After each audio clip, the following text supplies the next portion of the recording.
Cinemania Field Reports, A Clockwork Orange. Trigger warnings: rape, abuse, torture, fascism, psychological manipulation. Among the films of Stanley Kubrick, A Clockwork Orange continues to scar psyches and generate controversy more than a half-century after its debut in December 1971. Much has been said, much will still again be said, and I'm going to say a few things myself, but hell, that's probably why many of you are tuning in. I'm not going to go into the technical and artistic aspects of this film too deeply. I won't go into the vagaries of pre-production too far either. The original consideration of Mick Jagger as protagonist Alexander DeLarge and the rest of the Stones as his droogs. The later consideration of, no shit, the Beatles in those same roles.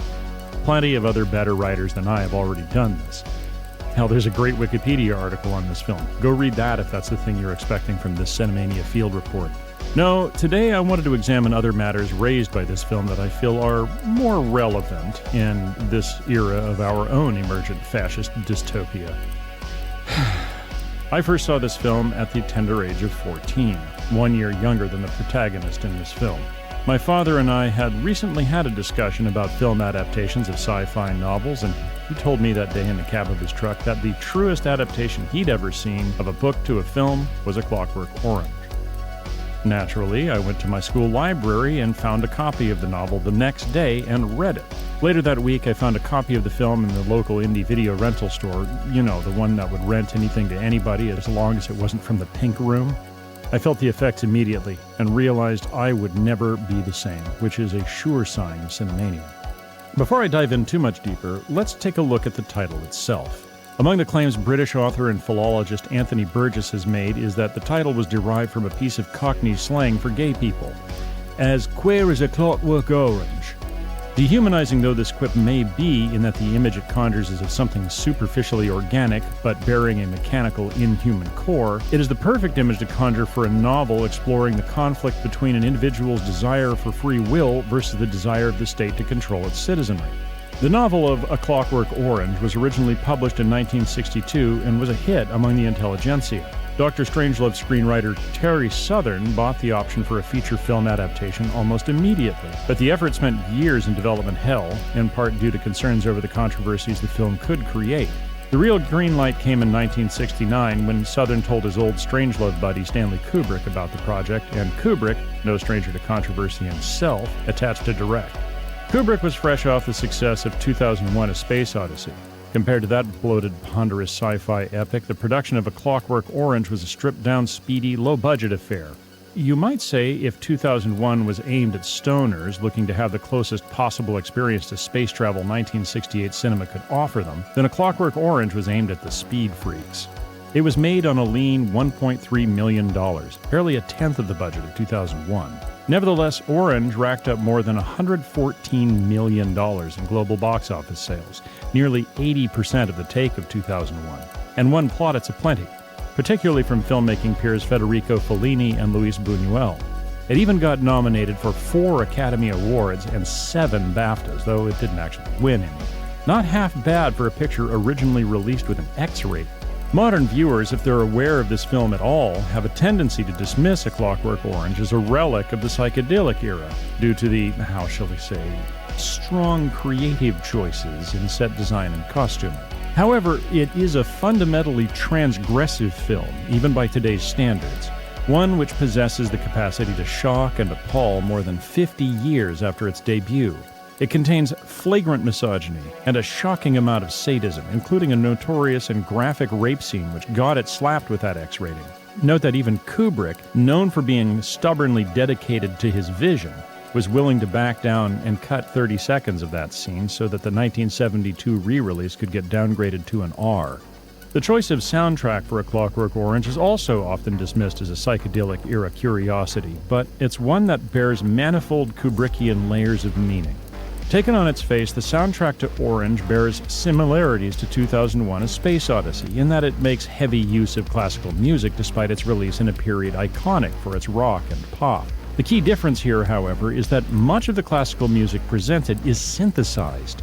A Clockwork Orange goes down in history as among the first sci-fi films to represent the sound of the future with synthesized music.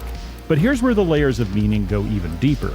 Kubrick tapped synth music pioneer Wendy Carlos to craft the score, largely based on the strength of Carlos's 1968 album Switched on Bach, a collection of classical music performed entirely via Moog synthesizer. Switched on Bach was the first to break synth into the mainstream, the first synth album to go platinum, the first classical music album to go platinum, and the first set of Grammy Awards to be won by a trans person. A Clockwork Orange, then, is a film about a synthetic model citizen, backed by a score of synthesized classical music, produced by a woman who is herself a product of synthesis. Note that synthesis is one of the ways in which Wendy Carlos herself has used to describe her transition. Despite its immediate financial and artistic success, A Clockwork Orange drifted into relative obscurity compared to 2001: A Space Odyssey. While society rightly regards 2001 as one of the most successful and influential films ever made, what with having given us our modern conception of everything from space travel to computing and artificial intelligence to techniques of filmmaking, and has served to inspire generations of artists, filmmakers, technologists, aerospace engineers, software developers, well, you name it. 2001 is a cultural cornerstone for the creative class. To our collective misfortune, however, A Clockwork Orange may have served as an inspiration and a cultural cornerstone for the ruling class. Summarized, A Clockwork Orange is set in a dystopian near future, later identified as 1980, and tells a story about a state taking the most non-cooperative member of their society, which is to say a violent antisocial psychopath, and by applying novel methods of control, coercion, and behavior modification to him, thus synthesizing a model citizen. The unspoken implication is that the state may begin with a morally objectionable individual as a prototype, but they won't necessarily stop there. Such mechanisms of coercion could eventually be extended to an ever greater portion of the populace. The behavior modification shown in A Clockwork Orange is aversion therapy, a form of operant conditioning. Ever heard of Pavlov, the dog that was conditioned to drool whenever it heard a bell? That's classical conditioning. Operant conditioning was synthesized from classical conditioning by behavioral psychologist B.F. Skinner, who was no believer in the concept of free will. He saw the behavior of human beings as little more than a collection of stimulus responses which could be shaped by any given guiding hand skilled in the techniques. Skinner's operant conditioning can be boiled down to reward the behavior you want, remove rewards, and or apply punishments for unwanted behaviors. It's probably a safe bet to assume that he was a kinky little fucker. Skinner's behaviorism completely reshaped the practice of psychology in the 1950s and 60s. However, Skinner also reshaped culture in a completely different and, in my opinion, far worse way by leaving academia to become the world's first marketing psychologist. You know, those guys who spend their days working out exactly how to bypass your reasoning mind to get you to buy shit on impulse. Yeah, those guys. Social media would likely never have existed, let alone enjoyed the iron fist on our brainstems were it not for dickheads like Skinner who... Oh, hang on. Yes, it was to a Nazi salute. Go lick some more boots, you brainwashed simp. That'll fix him. And post.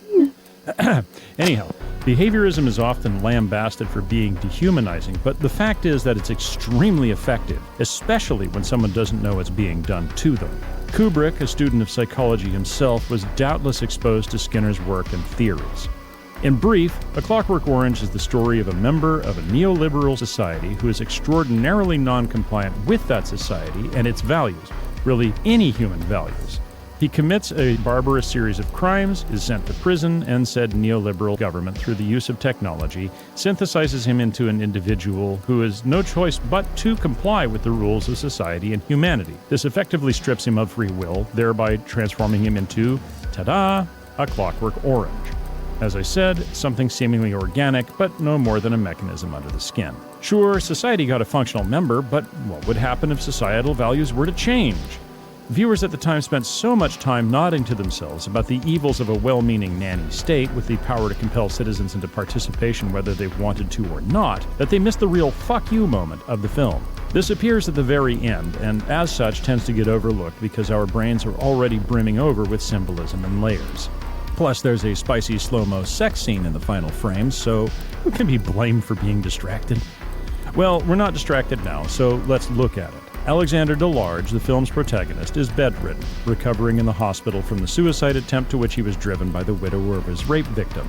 Alex is slowly discovering his behavioral handcuffs have been removed and he has been restored to his old self. Feeding him bedside is a minister, a representative of a faction of government that apologizes for Alex's treatment and is now courting him for his support. Well, that implies this new government has a need for brutal, sadistic psychopaths like Alex roaming the streets. This tells you first what type of government that minister represents, fascist, and second, how that government intends to abuse the technology and conditioning techniques we just spent the whole movie seeing, especially when they're backed up with his previous gang members now serving as members of the police. Now, I acknowledge there is indeed a cottage industry in analyzing Kubrick's layers of hidden meaning. Unlike those posers, I know I've got Kubrick's number here, for real. Kubrick lived through World War II. He witnessed the rise and fall of fascist dictatorships in Europe, and the implications I just laid out cannot have been mere apophenia. I find myself thinking about this particular moment from A Clockwork Orange a lot in recent days, what with recent headlines over the mass pardon and release of violent criminals who attempted a coup in support of a would-be dictator. This has been another Cinemania Field Report. This episode was written and performed by Ethan Ireland. Audio engineering, sound design, and editing also by Ethan Ireland. Music by Carl Casey at White Bat Audio. Incidental music and sound courtesy of Epidemic Sound.